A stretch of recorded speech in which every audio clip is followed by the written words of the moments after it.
काम बन जाए, आपकी अनुकूलता बढ़ जाए। शुभ अशुभ कर्म करने वाले जब भगवत कृपा से पुनः सत्संग प्राप्त करते हैं और साधन मार्ग में लगते हैं तो माया अपना प्रबल रूप धारण करती है।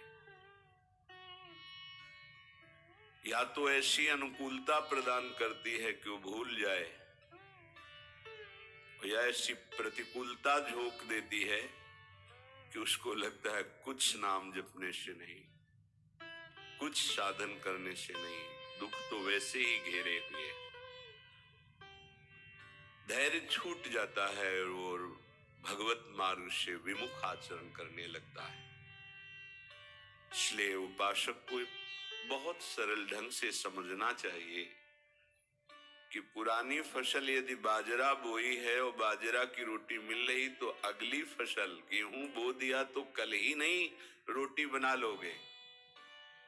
5-6 महीने लगेंगे किसान मेहनत करके, खेती तैयार करके, दाना बो करके, सींच करके, संभाल करके, फिर भी वो अतिवृष्टि, अनावृष्टि, ओले वृष्टि आदि से बच जाए, सुरक्षित हो जाए, तो सुरक्षित अनाज घर आ जाए, फिर वो पीस कर रोटी बना सकता है। तुम अनंत जन्मों से मनमानी आचरण करते रहे, आज नाम शुरू किया है तो वो तूफान नहीं उठेगा, नष्ट करने के लिए वो अपना स्वरूप धारण करेगा। उसकी गुलामी सहते रहे हो अभी, काम क्रोध लोभ मोह मद मत्सर।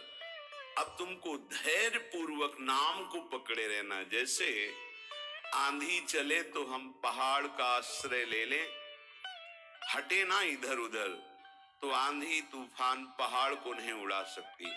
ऐसे ही श्री भगवान कह रहे मामेव ए प्रपद्यन्ते माया में ताम तरंती। माया का तूफान आएगा पर तुम मेरे चरणों को पकड़े रहना, छोड़ना नहीं। पर ये जिनका मलिन हृदय है ना, वो सोचते हैं 4 दिन नाम जप करेंगे सारे दुख मिट जाएंगे। हाँ, पक्का मिट जाएंगे, जड़ से मिट जाएंगे, पर धैर्य पूर्वक जीवन को आगे बढ़ाओ। भगवत विमुख होने से तुम्हारा अमंगल ही अमंगल है, भगवत सन्मुख होने पर मंगल ही मंगल है। थोड़ा धैर्य धारण करो, तुम्हारी ये फसल तैयार हो जाए, फिर देखना आनंदित हो जाओगे। पर ये कुसंग मन का और तन का, ये दोनों परमार्थ में टिकने नहीं देते। जहां ऐसे मित्र जन मिले जो गलत आचरण करने वाले होते हैं, वो पूछते हैं तुमने शराब छोड़ दिया, मांस छोड़ दिया, तुम नाम जप करने लगे, कुछ लाभ हुआ? अरे कुछ नहीं होने वाला, तुम देख लो करके।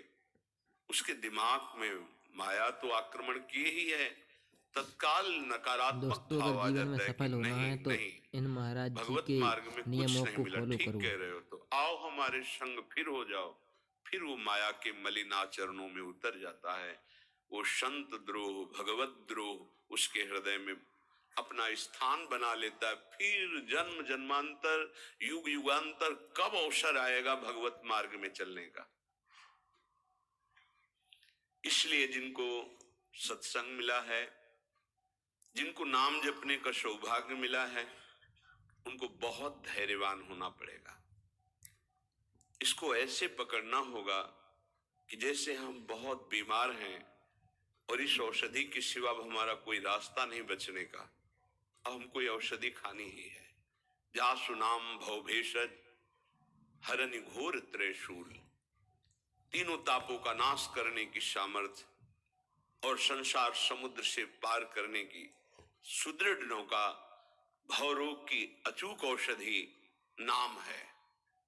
हमारा भाव बने न बने, भाव बिगड़ जाए, कोई बात नहीं, तुम नाम मत छोड़ना, हमारी प्रार्थना मानना, नहीं तो ये तूफान माया का आपको उड़ा ले जाएगा, परमार्थ में नहीं खड़ा होने देगा।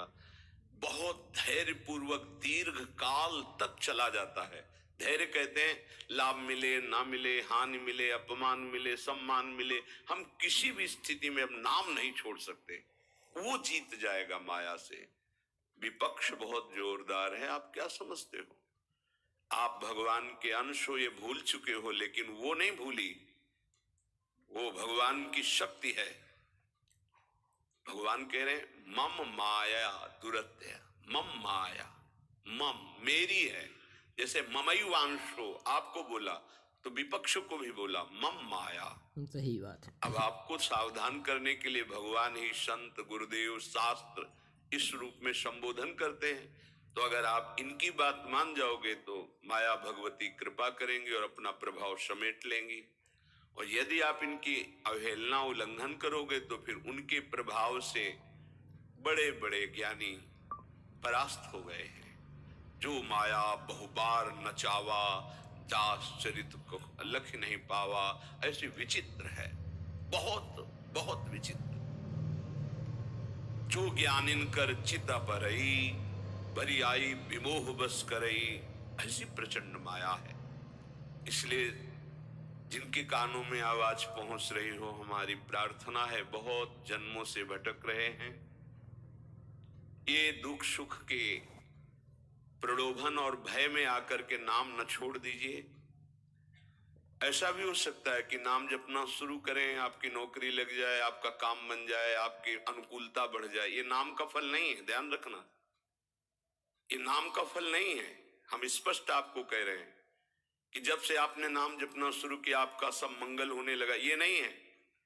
ये आपके पुण्यों का है, पूर्व पुण्यों का है। ये नाम आपको सामर्थ्य देखा, दुख और सुख दोनों सहकर परमानंद की प्राप्ति। ये विषयानंद नाम के फल से नहीं। आप नाम जपना शुरू किए, सब कुछ बिगड़ना शुरू हो गया, ये नाम का फल नहीं है। ये आपके पाप नष्ट हो रहे हैं। विवेक पूर्वक चलिए। अगर विवेक नहीं धारण करेंगे तो फिर सब मार्ग छूट जाएगा। विवेक इसी से उत्पन्न होता है, सत्संग से। जहां विवेक जागृत हुआ वो आपको टिका देगा परमार्थ में, नहीं तो बहुत बलवती भगवान की माया है। जब लोगों के विचार सुने तो लगता है कैसे निकल पाएंगे इस माया से। आप निकलना ना चाहे तो किसी की सामर्थ्य नहीं कि आपको निकाल सके, स्वयं श्री भगवान